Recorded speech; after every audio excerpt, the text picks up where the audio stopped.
my best not to just speak, right? Because a lot of people are just speaking heads, but I also wanted to pass down information and knowledge. And the way I'm going to do it this time is by speaking to two books that I will recommend you all to read. So the first book I say that talks a lot about media and brainwashing. It's called Brainwashed by Tom Burrell. This is a book that I actually recommend for you all to read. And why I say that, because there's certain things that happen, or I would say black people in relation to media has been very much different throughout the years. And a lot of people don't speak to it, right? And why I say our relationship is different because we were bought here, right? And who we were was sold to us because who we was something they wanted to deprive us of. That's deep. Don't let that go over your head.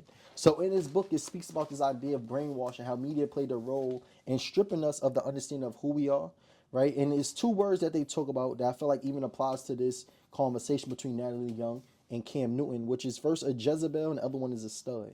I heard the terms being used, but I didn't know it at first. When we hear the word Jezebel, right, it talks about a woman that really uses her lust and her promiscuity to attract men. And they call them Jezebels, right? And you hear some people like, be mindful of a Jezebel spirit. And in the book, they speak upon this idea of how women have been portrayed through media to be like the sexually permissive, and how this was used to justify the exploitation of black women. And I was like, wow, it's important for us to understand some of these things. And he just walks through the history of how media had just been used to normalize and portray us as black men and women. The other one he used was this analogy with LeBron James. It was an advertisement he did, I think it was in 2005, right? If I'm mistaken, 2017, 2016 actually. And he was on the front cover, and I'm going to put the image right here, with a woman, a white woman, holding her screen with a basketball. And then he showed another image, which was of King Kong and a white woman. And we can see like these two images, how you can see how someone can get you to enact a certain thing that you feel is innocent, right? Yet they get you to enact something that's actually an insult to your people. But because you may have not learned what has happened in the past, you are acting in a manner that actually can be derogatory or insulting to your ancestors and those that have come before you. But because you have not learned it, you don't even know that you're insulting yourself. You feel like they just doing something that's innocent, but yet they got you playing a role in compromising your own image and the image of your people. And that image right there just stood out. And he speaks about this in a book. And I'm like, yo, how did we never hear about that? And then I want to talk about the other word that he mentions in, was just called a stud. And they use the word stud, right? And I never really heard people use it in day-to-day conversation. But as I started entering like academic and media spaces or just around black people, I heard the word stud before. And I never really knew what they meant at first. But what they meant was a black man that was used solely for sexual prowess. So an example, on the slave plantation, what they used to do was get one of the strongest black men and use him to reproduce. Like his whole sole purpose was to use his penis. Like they turned us into objects where your only role on this plantation was to produce slaves, or what they called at the time, because we were under ownership, was property, right? And they would have these black men go and even impregnate their own family members. And they would call them studs. And we just never even heard about that. And they talk about now how like black men have been taught to see our sex as like what it is that makes us dominant.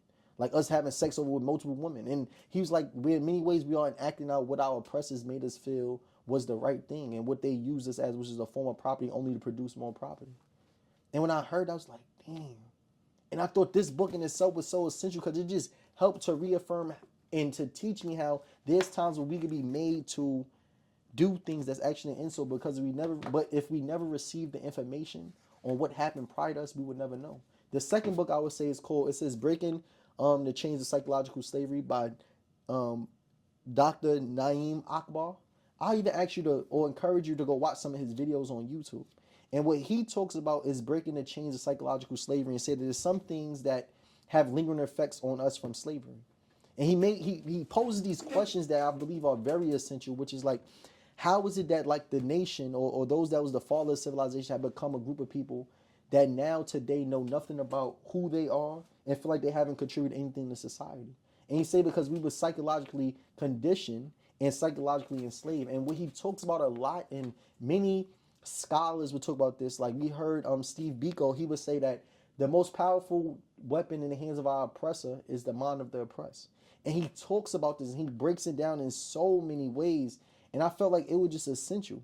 Like he talks about this, and I thought this was important. He was saying the relationship between religious imagery and the psychological development of the mind. And he talked about the references to the Bible. He was like, when white people read the Bible, they see the God as themselves.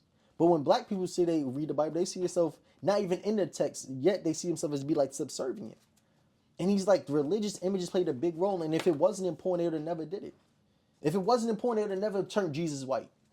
They never painted the image of it if it wasn't important. A lot of black people, people that spiritual, like, does it matter if Jesus was black or not? Does it matter? Yeah, it mattered. If it didn't matter, they wouldn't have said it. And if we started to see that Jesus looked more like us, we would too see ourselves as a image of Jesus, which was made in the likeness of his, like in the image and likeness of him. But it's important for us to see the images. And he would say this simple thing that I've heard said in many speeches, which is that it said, when you look at an image, what is the first thing you look for? Yourself. And he said, if you're reading a book or looking through history and the part that looks like you was omitted, then you don't see any type of relationship to this history. And he talks about this, the power image. So I want to encourage you to do it. And while I'm even on this topic, it makes me want to talk about the show I just watched, which is King David, right? It's called The House of David, which talks about King David in the Bible. And I don't know why I'm not the only one, or I feel like I'm the only one that's mad that Hollywood has created all these shows from Genesis, the book of Jacob or Joshua, and all these characters in the biblical stories and that's being depicted on media are white. And I sit back and sometimes think like, why none of us ever confronted the fact that Hollywood has done a great job depicting these black people that's in the Bible as white men and white women. Like Esther was black, Jesus was black, David was black. The Israelites that left Egypt was black. Egypt at the time was ruled by black people. This is important to me. And I wonder why I sometimes feel like I'm the only one that's frustrated based on the way media is manipulated and believe and see the Bible. And I believe a lot of times we don't even see ourselves in the Bible. It wasn't until recent when I actually went to church and heard a sermon where they talk about the book of Esther and how Esther was actually a black woman. I actually thought about the importance of reaffirming us and understanding that there are images, or to understand how we exist within the Bible. And it's important. So I even want us to critique the images that we're receiving outside of just the text that we read in. Well, I encourage you to read those two books. I want you to also become critical of what you're consuming. Because a lot of media a lot of people within Hollywood and executives have done a great job creating these shows that make us feel as though we were not in the Bible. They admit us. They admit our presence. And I just thought about that. Like, I watched that show. It was a good show, absolutely. But it have made me feel even more empowered by the images which Naeem Akbar talks about if I just saw that King David was black. They could have left Goliath white. Because to see David, a black man, knock out a big, tall, white giant, I'd have been okay with that. I ain't gonna lie, as long as he won the battle. But to see, like, I would have loved to see the black Israelites go into battle. Like, when we seen David, we seen Jonathan and them going to battle. If those black men and see them with their swords killing, that junk would have made me feel like I was once a warrior. And that's just how powerful media is, because a lot of people watch these shows. These shows be #1 recommended on these platforms, and yet they depict all these characters to be white as if black people did not exist in the Bible. And I want us to become critical of those things, right? So be mindful of what you consume when it comes to media, the images, but also I need y'all to start reading some of these books I'm recommending. So those 2 books I recommend, but even I want y'all to reassess and critically assess some of the shows that we've been watching. Like, I don't know how they even making these biblical stories and admitting black characters as if they weren't black. It's sad to say. But that's the message for today. I'd love to see y'all comments, y'all reaction. If y'all watch King David, let me know what y'all think about it. If y'all have anything to oppose, and we can have a full conversation on the black people that exist in the Bible, I'm willing to have that conversation for sure, in the scholastic manner and all above. But I want to get that message off my chest, and I encourage y'all just to read those books I recommended. And let's watch the show. Let's have a conversation around that. But also know that we are definitely in a state of psychological slavery. And the only way to recondition ourselves is through education.